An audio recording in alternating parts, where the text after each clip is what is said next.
I told my friend their ex can't move in with us, and she blew up. Well, you got to be on the lease if you're going to move in. For some context, a close friend and I have been planning to move to another state for about a year now. We've been working hard to be financially comfortable enough to move in early December. Okay. By the way, this comes from username papercrowns323, and if you want to submit your own stories, go to r/OKStorytime subreddit. I'm Vincent. I'm Riley. I'm Keon. And we're here to give good advice goofily, but we don't have all the answers. We only know what we would do. So let us know what you do in the comments. As OP says, now, my friend has an ex-girlfriend who has been living with them in their parents' house. When we originally made plans, she was going to move back to her own parents' house. However, plans have been changed according to my friend. The ex's parents cannot afford to take her in again and have requested that she be able to move in with us until she can get situated. Oh, no. Oh, no, this is where the problem lies. Yes, that is a problem. This ex-girlfriend, while I have not met her in real life, does not sound like the kind of person I want to live with, nor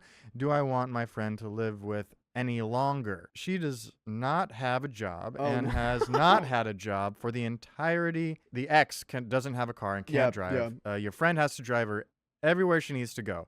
She smokes the devil's lettuce, which I don't personally care about, but the smell gives me migraines. She does nothing except lay around in their shared bedroom all day and also doesn't have the best personal hygiene. So, in short, no job, can't drive, smells bad, not super appealing. Again, I have never met the girl, and all of this information comes from my friend's venting sessions and passing conversation.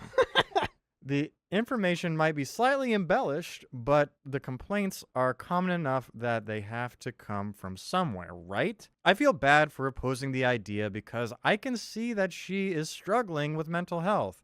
Oh.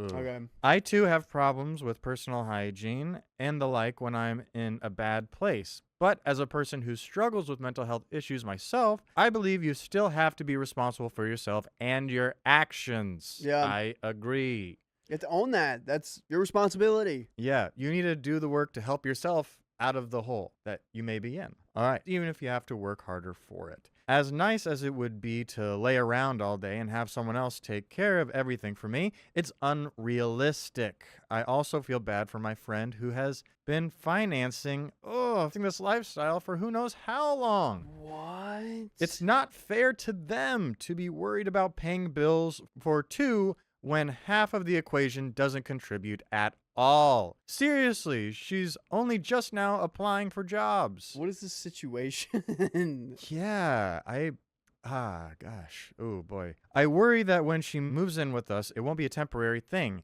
and both of us will be stuck enabling her lifestyle. Plus, part of the appeal to finally moving out is that I will be away from my toxic household, and I feel like if she comes with us, the toxicity is only going to follow, just in a different flavor.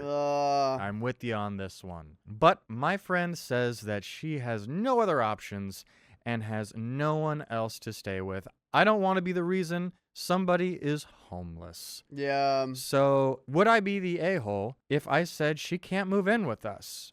I mean, I think you're saving yourself a lot of hassle. Also, like, moving away from a toxic household, this is your chance to, like, do some self-actualizing on your own. So, be independent. Be independent, and I totally get where you're coming from. You don't want someone latching on who's just going to pull you down. No, it's like crabs in a bucket. Have you ever seen Crabs in a Bucket? Crabs in a Bucket? I saw a play called Crabs in the Bucket, but I know the saying behind it. Okay, yeah. They'll drag you down. They'll drag you down. Yeah. All right. Edit, because I didn't really think this gets so much attention. I really appreciate everyone's input and advice. One thing I want to clarify real quick. My friend is a very sweet person. We can tell. They've been putting up with this They give for a a while. lot. Yeah. Yeah. Who has a lot of love to give, and unfortunately, it's to a fault. Yeah. Not to completely excuse them, because I totally agree that they have been enabling the ex, but to shed some light. I really do think they know the ex is a problem. They just don't know how to let go. Okay, and we have an update from 11 days later, but what do you think? You know, sometimes people are in situations they don't understand that letting go of a person is an option. Mm-hmm.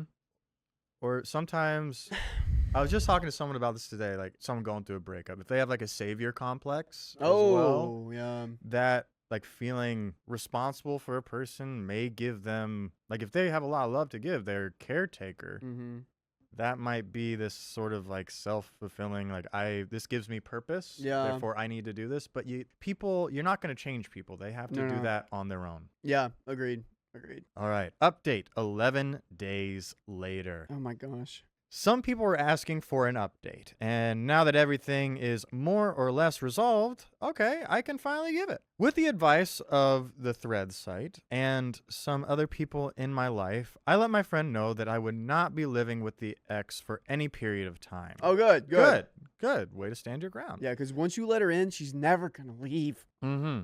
No. Of course, this is the same night my friend's parents split. Whoa. Okay, so that adds another layer. So I told my friend they could wait on giving me an answer. A couple of days went by. Oh, because they're going to move in together, and they're like, oh, should we do it or not? Okay.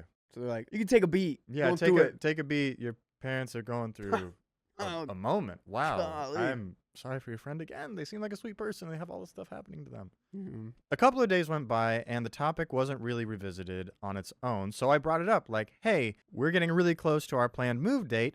What are we going to do? My friend asked if I would be willing to meet with the ex because they wanted her to explain her situation since they felt they weren't doing an adequate job of it. At this point, nothing this girl says to me is going to change my mind, but I want to at least put in an observable effort to be understanding. Was it necessary? People have told me no, but oh well. I told my friend that I was available that weekend, and they suggested that we get lunch at the mall. I needed to do some Christmas shopping for my family, so I agreed. Oh, two birds, one stone. And went in with the assumption that we would be having a serious conversation about everything. We met at the mall, and instantly this girl was rubbing me the wrong way. She wouldn't look me in the face, clinging to or hiding behind my friend, barely interacting with me. At first, I figured it was because we'd just met, so I brushed it off for the first few stores. It didn't get better, though. I was essentially leading the pack while my friend whispered to and soothed this girl like she was a spooked horse. Whoa. Oh, hey there, girl. Hey there. Oh, it's all right. Give her a This is carrot. so weird. Just give her a carrot. She'll be all right. Give her a carrot. Maybe the mall on the weekend wasn't the best choice for this, but I wasn't the one who made the choice of the venue, so I just tried to be open and friendly. I have been told that I am the least intimidating person that some people know, and I have also been told that I am so friendly it can be intimidating. So I was trying to go for a middle ground here, and I got nothing. She just wouldn't interact with me. My friend pulled me aside and legitimately asked, how can I make her interact more with you? You can. That's up to her. She's too scared to talk to you. Like, dude, I don't know. I told him that I was doing my best to be inviting, but I can't make her interact with me. Yeah, it's a two-way streak. OP's OP's put herself out there. Yeah, OP's doing as much as they can, and this person is just not coming to meet. To meet them. Not at all. It was like this the whole time. I led everyone around the mall, picking stores and shopping around, while they frequently had to break off and have conversations without me. We finally sat down to eat, and this girl told me I was really chatty. I carried the conversation for you. Of course I'm chatty. We were going to sit here in silence. Yeah, I thought we were going to have a serious talk when we sat down for lunch, but it never happened. When I got a second alone with my friend, I asked what was up and when we should discuss things, to which my friend said, oh, she's too overwhelmed. I'll have to gauge how she's feeling tonight, and we can plan it then. Oh my gosh. My immediate thought was, heck no, I'm not doing this again. Yeah. Yeah, no. Real People says it seems like she knows what she's doing. She's manipulating the friend to keep the situation the way it is. Mm-hmm. Yeah. Because bringing It's all the nose. Because it sounds like they might have isolated your friend. Yeah. And have this good thing going for them. And They're worm-tonguing. Yeah. It's not good. Okay. Because it felt like we'd be walking on eggshells all day catering to this girl, and I hate that feeling. So I flat out told my friend, this is not going to work if she's too scared to look at me. How does she expect to live together like this? My friend said I had a good point, but the ex was shutting down, so we called it a day. I texted my friend after and was like, look, you're my best friend, but clearly things have changed in ways we did not anticipate. I won't live with her. I need to know if you're coming with me or not. Ooh, an ultimatum. Mm-hmm. Yeah. I'm not a big fan of ultimatums. I would count this person out. I wouldn't live with this person because we know who they come with. Mm-hmm. And I just wouldn't want to deal with that. And because I know it's the best thing for your friend if they leave this person behind. But if your friend's in a tough situation, It's going to take a while for them to realize that. mm-hmm. Yeah, just figure out another living situation. Yeah. Let them figure it out on their own, Yeah. dude. Whatever Yeah. you do, don't move in with this person. If they ask, you can give them advice. I'm not a big fan of unsolicited advice. Mhm. It's just, if you're asking, I'll give it to you. Yeah. Obviously in a nicer way, but that was the gist of it. I gave my friend a deadline to respond by, and I waited. My friend ultimately decided that they aren't in a position to move with their parents splitting and also wanted to take care of the ex-girlfriend. I said, all right, and I'd be willing to revisit our plans at a future date. So now I am searching for roommates and a place again. Honestly, I thought my friend was going to drop the ex at first, but I realized that was wishful thinking once they asked me to meet her. But you know what's not wishful thinking? What's that? Finding more OK Storytime full episodes with more stories just like this. Just go to Spotify, Apple Podcasts, or your favorite podcast app and search OK Storytime. Boom! Just like that. Yes, there's another relevant update, but first... Tell them what you see. If they ask, find another situation to live in. This is so weird. I don't like this. And I don't know. I wouldn't have given them the hopeful, like, yeah, we can bring this up in the future again, right? No, it'd be like, no, I would have been like, it. all right, that's it. And don't give them that glimmer of hope because they're going to take that and like, all right, cool. They're going to hang on to it. They're going to hang on to it. I mean, I might disagree with that. Like, hey, we can live together once you figure out how to offload this ex, or still the choice of your ex over their friend. I think the answer is no for this season because what this person's going through. Mm. In a new season, things are different. Mm. Circumstances have changed. Perhaps. Yeah. I know. All right. There's a update. Okay. All right. I felt kind of like a toxic ex insisting that they choose her or me, but sadly, that's kind of what it boiled down to. Sucks, but I feel like things should have ended a lot worse. Anyway, wish me luck on finding a place and some roommates, because I'm still moving at the end of the year. Major wrench in my plans or not. That's good. Yeah, don't let it stop you. Thank you for all the input and advice on my last post, by the way. It was very helpful. Hope your day goes better than my past week has. But guys, that's the end. My father's mistress said my son isn't real family, and I finally snapped. Get away from us, mistress. 2 to 3 years ago, my 24 female father cheated on my mom with a dumb idiot. Affectionate nickname. She knew very well that my father was married and didn't care.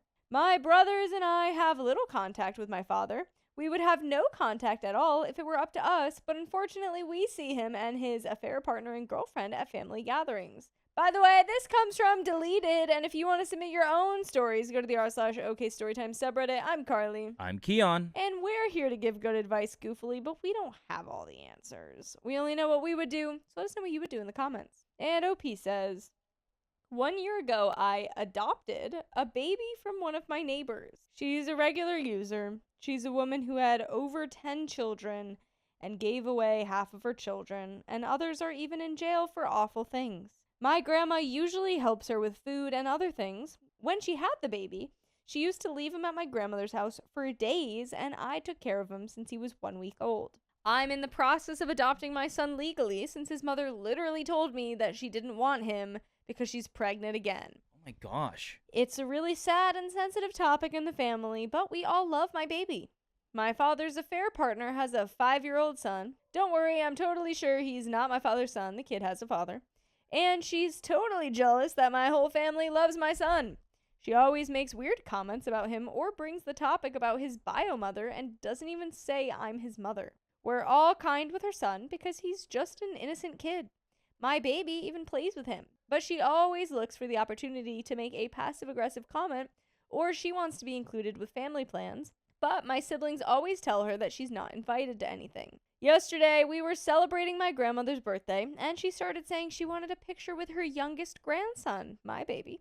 But my father's affair partner came over with her son for the photo. We all felt uncomfortable, but my grandma took the picture with the kid to not make him feel bad. When the kids were playing in the other room, my grandma told affair partner that her son is not her grandson and that she shouldn't make him believe that.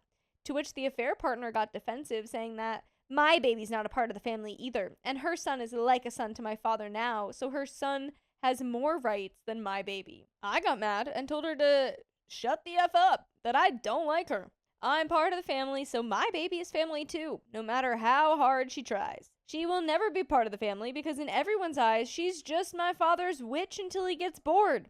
And the family only invited her out of kindness, so my father can shut the F up and stop being a pain in the butt, so she should just shut her mouth. She started to cry, and my father yelled at me and my grandma. Now I feel bad because my grandmother and my father are angry with each other after she spent a long time not wanting to see him after the affair happened because my mother is like a second daughter to her. They started talking again after my grandpa had health issues. Update. I forgot to clarify in the first post that my father takes his girlfriend to family gatherings to annoy my mother. What an a-hole. He had made a big fuss saying that if my mother's still invited to family gatherings, then he could bring his girlfriend. We gave in so that my grandfather would have all his children present on those occasions. My family was too kind with them for my grandpa until now, even if he's done too many bad things lately. My siblings and I only saw him at family gatherings, but we didn't talk to him at all for years until my grandfather got sick, which wasn't too long ago. Now we'll just cut off all contact with my father as we've always wanted. Good. By the way, the day all that happened, my mother wasn't there, and when she found out, it was the first time in years that I saw her on the phone with my father, just to yell at him that he's an idiot and doesn't want him or his girlfriend near my grandson, or near her grandson. Good. And the next time his girlfriend does any other comment like that, my mother's going to expose them on Facebook. Kinda boomer for her, but it really was cute. I cried a little because my son receives too much love from the family. Even my aunts made posts with my baby after what my affair partner said about him. I talked with my father and he apologized for not defending my son's place in the family, but then he told me that his affair partner would only apologize if I apologized first to her. To what I told him that I have nothing to apologize for. She needs to apologize to my baby first. He got annoyed and said, "Then she's not going to apologize at all. You made her cry." And I said, "Fine, then I don't want her apologies." I'm sorry. You made me cry so much more because you cheated on mom and you left her with that mistress. I asked him to delete all the photos he has with my son because the way he sided with his affair partner just shows that he doesn't see my baby as part of the family. He got upset and tried to start another argument. He started saying that my brothers don't talk with him, so I should be kind to him. But I hung up on the call and made him delete the pictures. Good job, OP. My brothers don't talk to him at all, and I'm the only one who has a bit of dialogue because my baby or my grandpa, so he's always taken advantage of that, but not anymore. My grandmother explained the situation to my grandfather, and he got upset with my grandmother and uncles for not telling him what was going on. His health is complicated, and the doctor told us not to stress him out, but he knew that something was happening. He knows that my father cheated on my mother, but we made him believe that everything was fine now so that he wouldn't get stressed. Grandpa just said to my grandmother, "Don't you think it was much simpler not to invite him and tell me the truth?" And he said, "Just stop inviting my father to family gatherings so he learns his lesson." Good. The moral of all of this is that if we talked about the situation with my grandfather earlier and didn't treat him like a baby, like he said, all of this would have been solved much sooner, and we wouldn't have had to deal with my father and his affair partner for so long.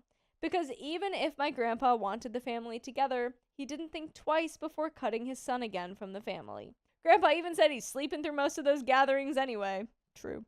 While I would like my son to grow up knowing he has a grandfather, I always knew that my father is not the example I want to set for my son of what a man should be. So I will cut all contact with him now that I finally have the chance.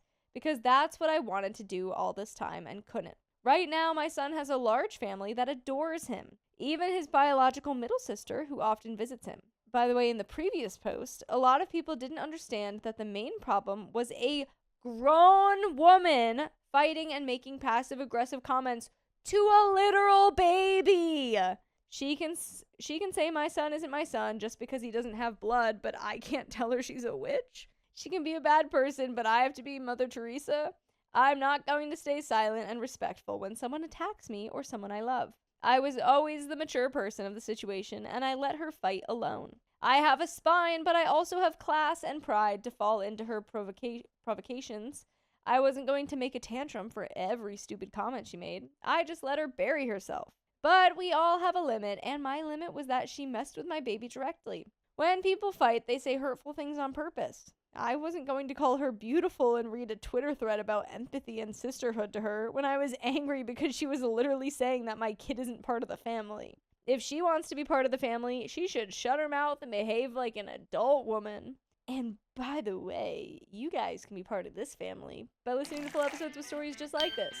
Go to Spotify, Apple Podcasts, iHeartRadio, wherever you get your podcasts. Search up OP Storytime. We have just a little bit left. Any final thoughts? This is all good.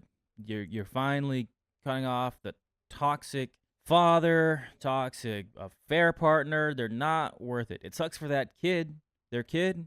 Yeah, I can really appreciate that you guys really tried to maintain the peace for Grandpa. Like, that's a very wholesome thing. Even Grandpa's I'm- like, why do we deal with it? I know, and Everyone's I'm stressed so- out by them. And I'm so happy that, like, as soon as you told him, he was just like, screw you guys for treating me like a baby. Get him out of here. Yeah. Goo goo Great. gaga. Bye-bye. He's like, get him out of here.